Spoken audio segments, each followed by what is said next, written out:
प्रणाम। जय शिव शिवा। भारतवर्ष में एक महान कूटनीतिज्ञ आचार्य चाणक्य हुए हैं। उनका कथन था कि गृहस्थाश्रम धन्य है, स्वर्ग तुल्य है, जिस गृहस्थाश्रम में यह सारी विशेषताएं हों। जिस घर में सदा प्रसन्नता दिखाई देती हो, जिस घर से सदा हंसने मुस्कुराने की स्थिति उत्पन्न होती हो और हंसने की आवाजें आती हों। तभी तो विवाह संस्कार के अवसर पर भी जो मंत्र बोले जाते हैं वह कुछ इस प्रकार हैं। माते गृहेषु निशिघोष उत्थादन्यत्रा त्वद्रुदत्यः संविशन्तु। अर्थात बेटी तेरा घर ऐसा हो जहाँ रात में दिन में कभी भी रोने तड़पने की आवाजें ना आए, ऐसा घर जहाँ कलह की आवाज न सुनाई दे, ऐसा घर जहाँ सब एक दूसरे को नीचे गिराकर नहीं बल्कि एक दूसरे को आगे बढ़ाकर खुश होते हैं, वह घर तुझे मिले। वहाँ की तू साम्राज्ञी बने, वहाँ की रानी बनकर रहे। मुझे लगता है यही गृहस्थी का उत्तम स्वरूप है ना? हम आप में से कितने लोग ऐसे होंगे जो नहीं चाहते हैं कि उनके घर में भी ऐसी आदर्श स्थिति बने? या हम आप में से कितने लोग ऐसे हैं जो नहीं चाहते कि उनकी बेटी, उनकी बहन या उनके घर से विदा होने वाली स्त्रियां ऐसे सुंदर घर, ऐसी सुंदर गृहस्थी को प्राप्त करें? निसंदेह सब यही चाहते हैं, परंतु दुर्भाग्यवश ऐसा नहीं हो पाता। आज के समय में बात की जाए तो तकरीबन 85 से 90% घरों में कलह, क्लेश, लड़ाई और झगड़े की स्थिति बनी रहती है, जिसकी वजह से घर का वातावरण बहुत नकारात्मक और भारी सा होता है और साथ ही बच्चों की परवरिश के ऊपर भी बहुत बुरा प्रभाव पड़ता है। इसलिए आज मैं 4 ऐसे अचूक उपाय लेकर आई हूँ जिनको अपने रोज़मर्रा के जीवन में इस्तेमाल करके आप अपने घर की नकारात्मकता को दूर करते हुए कलह, क्लेश और सभी प्रकार के लड़ाई झगड़े की स्थिति को अपने जीवन से सदा सदा के लिए मिटा सकते हैं। तो आइए उन 4 उपायों की हम बात करते हैं। पहला उपाय है कि सुबह और शाम इन 2 वक्त में आपको गायत्री मंत्र का पाठ या श्रवण करना है या उसकी रिकॉर्डिंग को आप बजा दें। यह कुछ इस प्रकार होना चाहिए कि गायत्री मंत्र की ध्वनि घर के एक एक कोने में अच्छी तरह से पहुंच जाए। देखिए, गायत्री मंत्र एक बहुत ही शक्तिशाली और प्रभावी मंत्र है। यह सृष्टि के सबसे शक्तिशाली मंत्रों में से एक है। कई प्रकार के वैज्ञानिक शोध भी हुए हैं जिसमें यह परिणाम निकल करके आया है कि गायत्री मंत्र का उच्चारण और पाठ जहाँ भी होता है वहाँ के आसपास की एक निश्चित दूरी में, उस क्षेत्र में बहुत सकारात्मक बदलाव आते हैं, सकारात्मक ऊर्जा तरंगे उत्पन्न होती है। तो जब आप घर में गायत्री मंत्र को सुबह और शाम बजाएंगे तो आपके घर की नकारात्मकता भी दूर होगी। चलिए अब दूसरे उपाय की हम बात कर लेते हैं।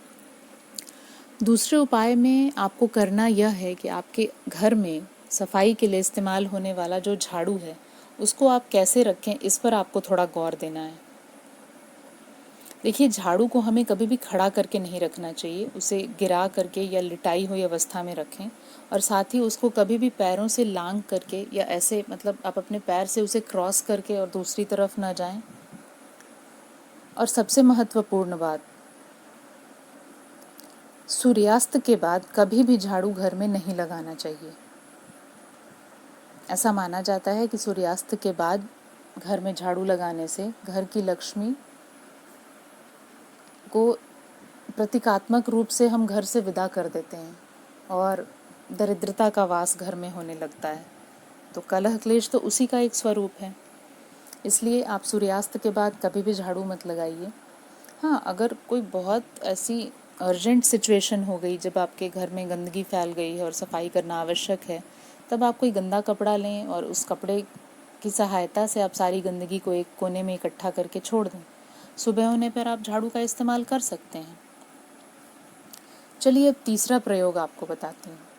तीसरा प्रयोग यह है कि शाम को होने वाली आरती में अपनी इष्ट वंदना में आप कपूर का इस्तेमाल ज़रूर करें।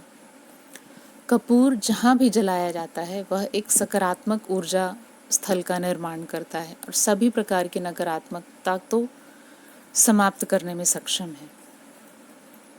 चौथा उपाय जो मैं आपको बताने जा रही हूँ वह बहुत ही प्रभावी और शक्तिशाली है। तो इस उपाय को करने के लिए आप प्रत्येक रविवार और गुरुवार, every Thursday and every Sunday, आपको क्या करना है कि गाय का के गोबर से बना उपला, कहीं कहीं पर हम उसे उपला कहते हैं, कहीं पर हम उसे कंडा कहते हैं। मैं बिहार से हूँ तो हमारे क्षेत्र में उसे गोईठा कहा जाता है।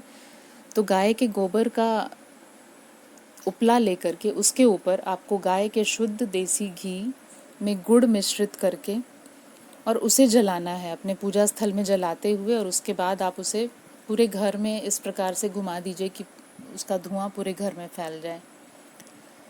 इससे एक बहुत ही विशेष प्रकार का सुगंध आपको प्राप्त होगा और आपको तत्क्षण उसी वक्त आपको महसूस होगा कि घर की नकारात्मकता एकदम से बहुत कम हो गई है और एक सकारात्मक ऊर्जा का निर्माण हो रहा है। लेकिन यह आपको ध्यान रखना है कि यह आपको प्रत्येक रविवार और प्रत्येक गुरुवार के दिन करना है। तो इन 4 उपायों को आप अपने जीवन में उतारिए और कलह क्लेश को हमेशा के लिए अपने जीवन से मिटा दीजिए, ताकि आपके घर में, आपके गृहस्थ आश्रम में भी सिर्फ प्रसन्नता हो, हंसने खिलखिलाने की आवाज़ हो, एक दूसरे के प्रति आदर हो, सम्मान हो, प्रेम का भाव हो। तभी तो हम अगली पीढ़ी को भी कुछ अपनी धरोहर सौंप पाएंगे। तो इन 4 उपायों को आप करें और उपायों को करने के बाद आपके जीवन में, आपके घर में जो कुछ बदलाव आते हैं, आप उनको कमेंट करके ज़रूर हम सबके साथ शेयर करें, ताकि उससे लोगों को भी पता चले कि जिसने इन उपायों को किया तो उनके जीवन में क्या बदलाव आए। और अगर आपको मेरा यह वीडियो पसंद आया हो तो आप इसको लाइक, शेयर करें और सब्सक्राइब बटन को दबा करके मेरे चैनल को आप सब्सक्राइब करें, ताकि भविष्य में और मैं जितनी भी वीडियोस बना रही हूँ उसकी सूचना आपको समय रहते मिल जाए। देखिए, मेरा प्रयास यही है कि इन छोटे छोटे अनुभूत उपायों से आप अपने जीवन में इनको उतार करके और अपने जीवन को एक बेहतर स्तर पर ले जाएं, ताकि आपके जीवन में शांति हो, सुकून हो, संपन्नता हो और सबके चेहरे पर मुस्कुराहट हो। जय शिव शिवा।